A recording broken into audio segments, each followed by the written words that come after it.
Form na tayo. Simulan na tayo ng form ng bukayo natin. Yan siya.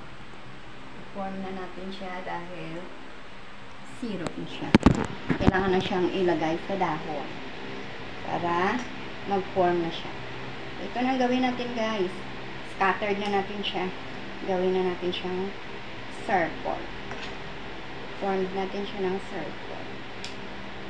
Yan. Diba? Mabilis lang to.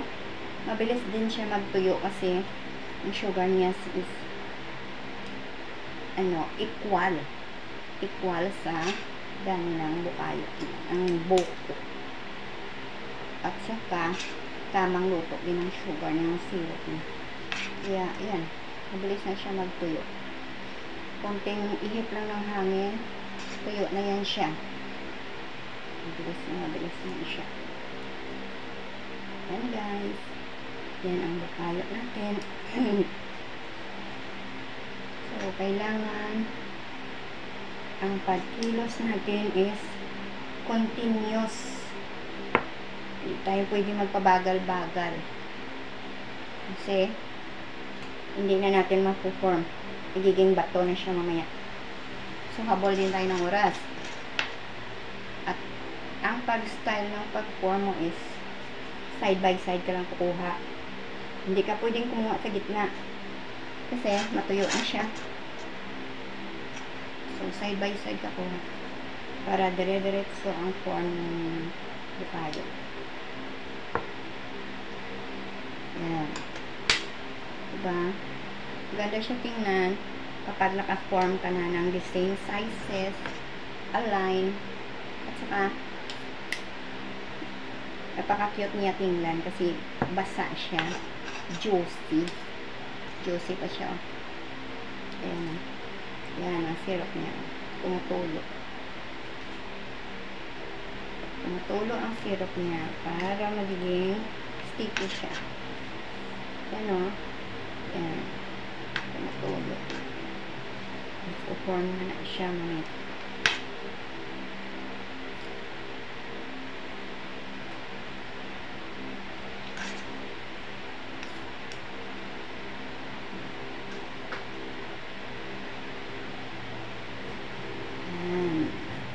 Form na siya.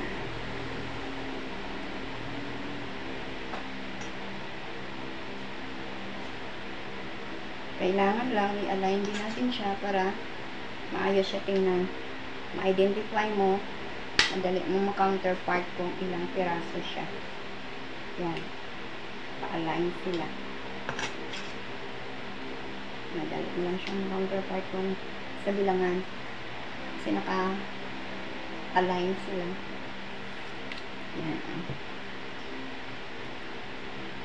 Yan mga guys.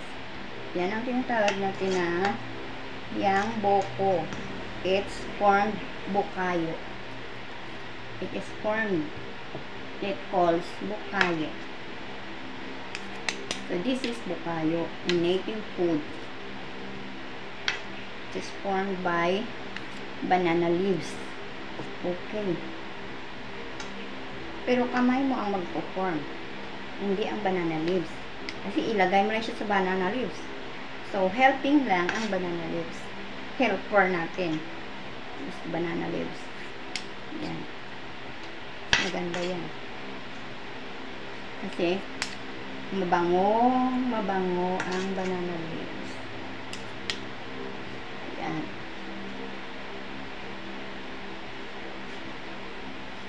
So, dito tayo sa gabi. Kasi wala nung dahon na space na butas ang dahon. Kailangan nakapatong siya sa dahon pala, guys. Patong siya sa dahon. Siya pwedeng ilagay sa kung saan saan. Patong siya talaga sa dahon. Ayan siya. Ang matapos. Matapos. 12:15. Round the clock. It's 12:15. So, mayroon na tayong 15 minutes. Maya tuyo na to siya. In 30 minutes, tuyo na siya. Tapos mo form, ilang minuto lang matutuyo na rin siya. Ito siya. Ito na siya. Kapit na siya matapos. Yan. Now guys, that's the perfect formation of bukayo. It's a perfect formation. Pijang kuku. It's called bukayo. It's called this bukayo. Sweet, delicious, and yummy. Yan. Yan. Yan, yan, yan. Yan siya. Yan siya. O, diba? Diba?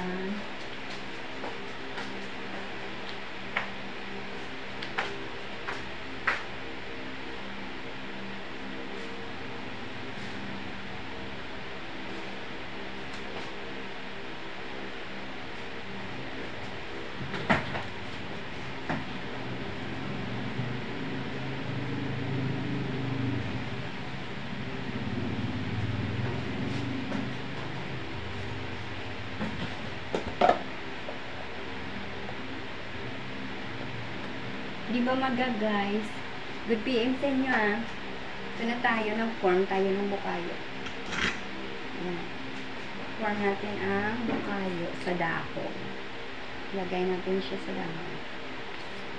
Kailangan pabayaan natin siyang matuyo ng sarili din niya. Tulad ng pagpakulo niya, pabayaan mo rin siyang kumulo ng sarili niya. O diba? Sarap to guys.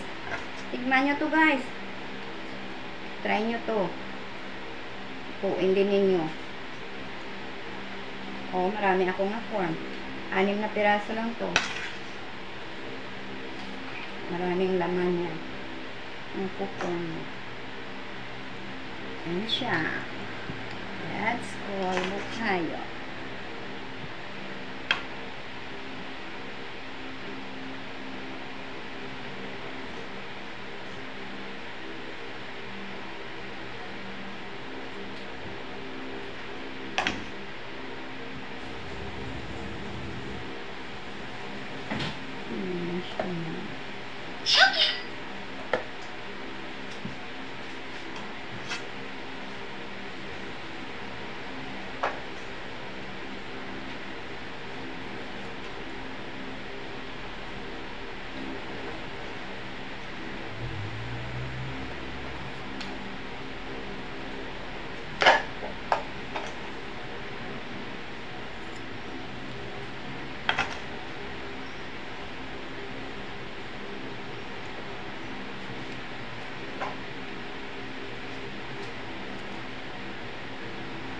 Guys, hello. Tapos na tayo ng form natin ng bukayo. Nagpo-form na natin siya. Mabubuo na siya. Yan na siya guys. Buo na siya. So, diba? Tapos na natin form. Buo na siya.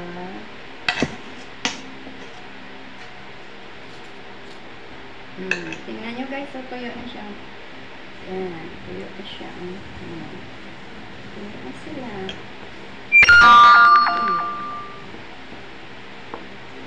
Yan.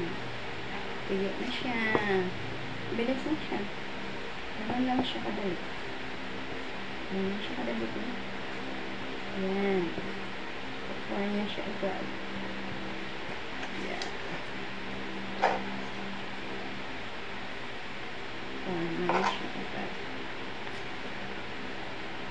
Sana siyang bukayo.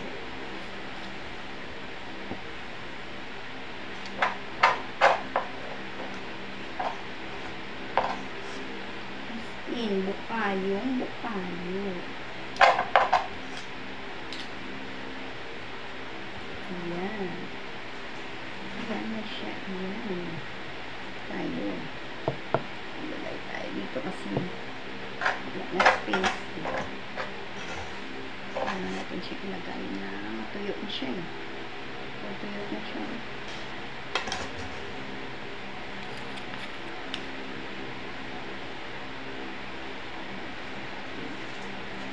Bugta na si Mother Ben. Ha? Bugta na. Gaan naman to. Gaan pero maingay. Natawag ko. Itong pang tortellini para sa inyo. Natawag ko siya. Lapagan. Itong pang Natawag yung susi. Nagbukas yung pinto. Panipasok niya ako siya.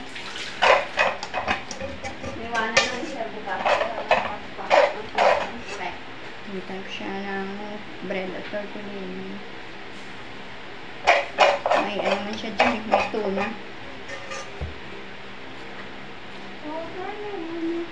May tuna, may tuna, may